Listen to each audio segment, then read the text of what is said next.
क्या हो अगर एक युद्ध पूरी दुनिया को बदल कर रख दे। आज हम बात करने वाले हैं 2026 के एक ऐसे ही काल्पनिक ईरान युद्ध के बारे में। एक ऐसा संघर्ष जिसने सच में दुनिया को हमेशा के लिए बदल दिया। चलिए देखते हैं कि ये सब हुआ कैसे। तो कहानी शुरू होती है 1 तारीख से, 28 फरवरी 2026। ये वो दिन था जब सच में पूरी दुनिया ने अपनी सांसें थाम ली थीं। और विडंबना देखिए कि ये सब तब हुआ जब शांति की उम्मीद सबसे ज्यादा थी। न्यूक्लियर डील को लेकर बातचीत चल रही थी और दुनिया भर के डिप्लोमैट्स को लग रहा था कि बस कोई बड़ी कामयाबी मिलने ही वाली है। लेकिन पर्दे के पीछे कुछ और ही चल रहा था, एक कहानी जो किसी को नहीं पता थी।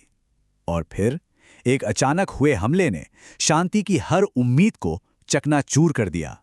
इसने इतिहास का रुख ही मोड़ दिया, हमेशा के लिए। तो चलिए इस पूरे मामले को समझने की शुरुआत वहीं से करते हैं जहां से इस भयानक जंग की चिंगारी भड़की थी। ये था अमेरिका और इजराइल का एक जॉइंट हमला, जिसे नाम दिया गया था ऑपरेशन एपिक फ्यूरी। ये कोई मामूली हमला नहीं था, बिल्कुल नहीं। ये सिर्फ मिलिट्री बेस पर अटैक नहीं था। ये एक सोची समझी, नपी तुली कोशिश थी ईरान के पूरे लीडरशिप को एक ही झटके में ख़त्म करने की। इसमें उनके सुप्रीम लीडर अली खामेनेई भी शामिल थे। अब सवाल ये उठता है कि इतना बड़ा हमला क्या अचानक हो गया? नहीं, ये समझने के लिए कि आखिर बात यहां तक पहुंची कैसे, हमें थोड़ा पीछे जाना होगा, कुछ महीने पहले, और देखना होगा कि इस टकराव की नींव कैसे रखी गई। ये जो टाइमलाइन है ना, ये एक बहुत ही एक अजीब सा कॉन्ट्रडिक्शन दिखाती है। एक तरफ तो ऐसा लग रहा था कि डिप्लोमेसी काम कर रही है, शांति बस आने वाली है, और ठीक उसी वक्त पिछले 20 सालों में उस इलाके में सबसे बड़ा मिलिट्री जमावड़ा हो रहा था। तो यहां पर दोनों तरफ की कहानी बिल्कुल अलग थी।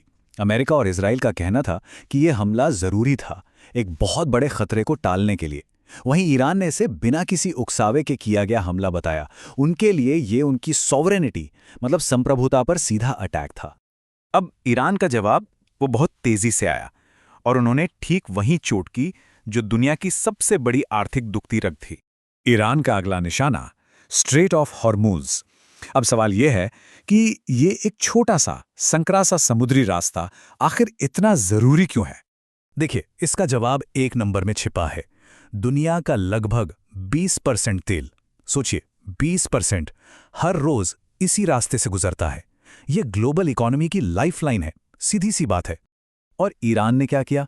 उन्होंने अपनी लोकेशन का पूरा फायदा उठाया और हॉर्मुज पर कब्जा कर लिया। इसे एक तरह का तेहरान टोल बूथ बना दिया। मतलब अगर यहां से निकलना है तो चीनी युआन में पैसे दो। इस एक कदम ने, बस एक कदम ने, ग्लोबल ट्रेड को प्राय लगभग रोक ही दिया और इंटरनेशनल लॉ को खुली चुनौती दे दी। और जैसे ही ग्लोबल इकोनॉमी खतरे में पड़ी, ये लड़ाई आग की तरह फैल गई। देखते ही देखते इसने पूरे मिडिल ईस्ट को अपनी आग की लपटों में ले लिया। इस टेबल से अंदाजा लगता है कि जंग कितनी तेजी से फैली थी। जो लड़ाई सिर्फ अमेरिका और ईरान के बीच शुरू हुई थी, वो बहुत जल्द एक बड़े रीजनल कॉन्फ्लिक्ट में बदल गई। और इसमें कई ऐसे देश भी खिंचते चले गए जो शायद इसका हिस्सा बनना ही नहीं चाहते थे। ईरान का जो जवाबी हमला था, वो बहुत ही तेज और भयानक था। अमेरिकी बेस और उसके सहयोगी खाड़ी देशों पर सैकड़ों बैलिस्टिक मिसाइलों और ड्रोन्स की जैसे बारिश कर दी गई। तबाही का मंजर था। और ये कोई ट्रेडिशनल जंग नहीं थी जो सिर्फ जमीन पर लड़ी जाए, ये हर मोर्चे पर लड़ी जा रही थी।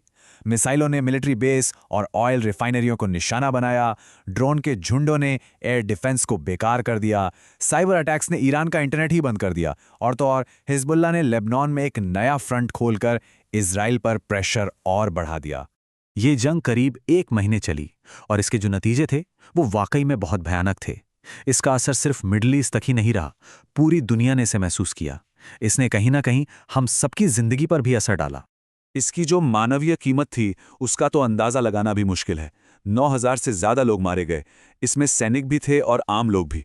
ये सिर्फ एक नंबर नहीं है, ये हजारों उजड़े हुए परिवारों की कहानी है। और अगर इकोनॉमी की बात करें तो वहां भी तबाही कम नहीं थी।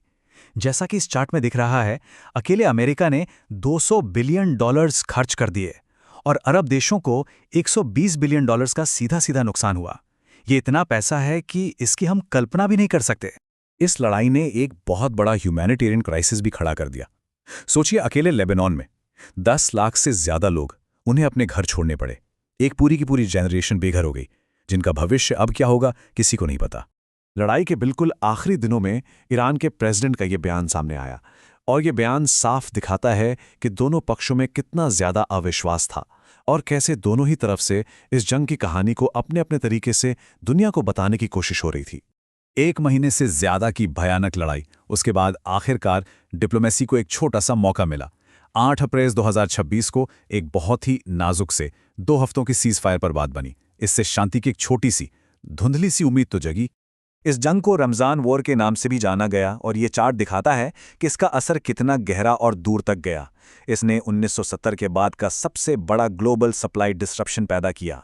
एक एनर्जी क्राइसिस खड़ा हो गया, एक ह्यूमैनिटेरियन क्राइसिस बन गया और जियोपॉलिटिक्स का भविष्य बिल्कुल अनिश्चित हो गया। तो सीज फायर से गोलियों की आवाज तो शायद बंद हो गई, लेकिन एक बहुत बड़ा सवाल अब भी हवा में है। इस तबाही की राख से अब कौन सा नया वर्ल्ड ऑर्डर निकलेगा? ये एक ऐसा सवाल है जिसका जवाब शायद हमें भविष्य में ही मिलेगा।